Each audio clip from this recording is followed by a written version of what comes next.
জীবনে কখনো নিজের জন্য কোনো কিছুই করা হয়নি। আমাকে অনেকে অনেক কিছু বলেছে, ফ্যামিলি, আত্মীয় স্বজন সবাই বলেছে, ফ্রেন্ড সার্কেল, যে তুই তোর জন্য কিছু কর, কিন্তু কোনোদিনও নিজের জন্য কিছু করার চিন্তাই মাথায় আনিনি। যদি আনতাম লাইফ স্টাইলটা আরো একটু বেশি মনে হয় ভালো থাকতো। তবে যেভাবে আছে আলহামদুলিল্লাহ অনেক বেশি ভালো আছে আপনাদের সবার দোয়াতে। হ্যালো এভরিওয়ান, আসসালামু আলাইকুম, দিস ইজ নাফিজা। আশা করি সবাই ভালো আছেন, আমিও ভালো আছি আলহামদুলিল্লাহ। এই জীবনে ছোট্ট একটা মানুষ আমি, সেই কত বড় বড় স্বপ্ন।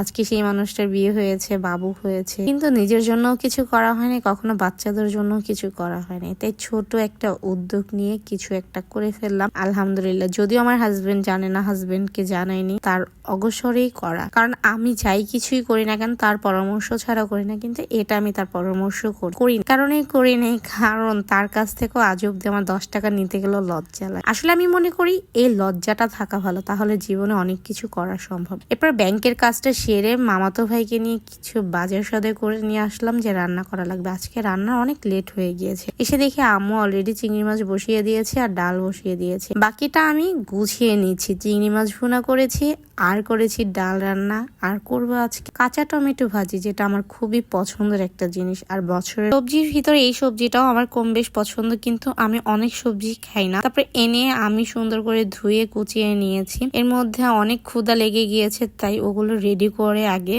সবকিছু করে গোসল টোসল করে খেয়ে নিচ্ছি। আর অনেকদিন ধরে আমার এই বোম্বাই মরিচ খেতে ইচ্ছে করেছিল, তাই আজকে নিয়ে আসছি। কিন্তু বিশ্বাস করেন একটু ঝাল ছিল না, কেমন একটা গন্ধ ছিল। পরে আম্মুকে আমি বলতেছি যে এখনকার মরিচ গিলি যেন কেমন। ডাল ভাত কয়টা খেয়ে নিচ্ছি। আসলে সময় যে কখন চলে যায়, দিন গড়িয়ে রাত আসে, রাত গড়িয়ে দিন আসে, আমরা কেউই বুঝতে পারি না। আমরা দিনের কাজ নিয়ে ব্যস্ত, ইন ফিউচারের কথা কিছুই চিন্তা করি না, এট প্রেজেন্ট নিয়েই সবাই পড়ে থাকি। কিন্তু না, সবার জীবনে যেহেতু ফিউচার আছে, ফিউচার নিয়ে অনেক কিছু ভাবা উচিত। আর যাদের সন্তান আছে তাদের তো অবশ্যই, কারণ এখনকার মানুষ বেশি দিন তো বেঁচে থাকে না। তাই ছোট মুখে অনেক বড় বড় কথা বলে ফেললাম। আসলে না, এটা বাস্তব। আমরা বাস্তব নিয়ে ভাবি না দেখে আমাদের জীবনটা এত কঠিন। আসলে বাস্তব নিয়ে যদি আমরা ভাবি, তাহলে আমাদের জীবনটা আরো সহজ হয়ে যাবে। আর জীবনটাকে সহজ করে রাখতে হবে। জীবনে যারা লাইফে আসবে, মনে করবেন যাদের আপনার লাইফে নিয়ে প্রবলেম, তাদেরকে লাইফ থেকে অবশ্যই বাদ দিয়ে দিতে হবে। কিছু করার নেই, দেখবেন কি জীবনটা আরো সুন্দর। আমার হাজবেন্ড প্রত্যেক সময় একটা কথা বলে যে নাফিজা, একা চলতে শিখো, আমার লাইফটা আরো সুন্দর হবে। কারণ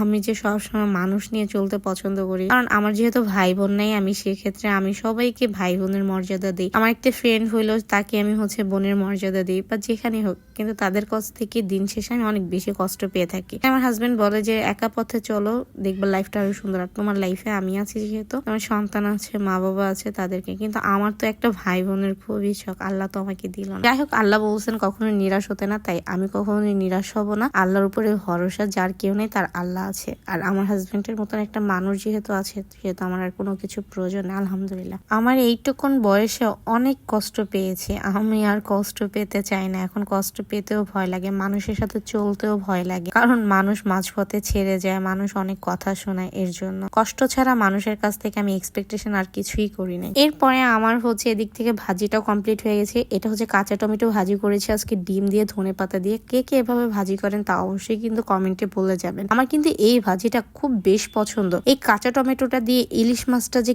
কি পরিমাণ মজা লাগে, যেটা যারা খায় অবশ্যই বুঝতে পারবে। আর নতুন আলু দিয়ে হাঁসির ডিম ভুনা করেছি। নতুন আলু যেহেতু আমার পছন্দ না, তাই আম্মু বলতেছে নতুন আলু দিয়ে ডিম ভুনা খাবে, তাই নতুন আলু দিয়ে ডিমটা একদম মাখো মাখো করে নিয়েছি। হাঁসির ডিম আমার কম বেশ অনেক বেশি পছন্দ, কিন্তু নতুন আলুটা আমার পছন্দ না, আমি জানি না কেন। এরপর আমার এদিক থেকে ভাজিটা হয়ে গিয়েছে। আর ভাজিটা খেতে এত মজা লাগে, হালকা একটু টক লাগে, ঝাল লাগে, কিন্তু খেতে ভীষণ মজা লাগে। যেহেতু আমার রান্না বাড়া শেষ, সেহেতু আর কি করে, চুলাটা তো অবশ্যই মুছতে হবে, কারণ চুলা না মুছলে তো একদম নোংরা হয়ে যাবে। এরপর চুলা মুছে আমি দেখতে আসছি যে আলিশবাগ কি করছে। সে একা একা ভীষণ খুশি, নাচতেছে গাছে। আসলে বাচ্চাদের লাইফটাই মনে করি ছোট লাইফটাই সুন্দর, বড় হলে কত চিন্তা ভাবনা, পড়াশোনা, এই টেনশন সেই টেনশন, কিন্তু এখনকার জীবনটা অনেক সুন্দর। আপনারা সবাই অনেক বেশি বেশি দোয়া করবেন আমার মেয়ে দুইটার জন্য, আমি যেন তাদেরকে মানুষের মতন মানুষ করতে পারি এবং একজন বড় মনের মানুষ হয়ে জানি উঠতে পারি। তবে আজকের কথাগুলো কাউকে নিয়ে না, একান্তই আমাকে নিয়ে বলা। তবে আজকের ভিডিও যদি ভালো লেগে থাকে, অবশ্যই একটি লাইক, কমেন্ট এন্ড শেয়ার দিয়ে যাবেন, পাশাপাশি একটা ফলো দিয়ে যাবেন। আল্লাহ হাফেজ।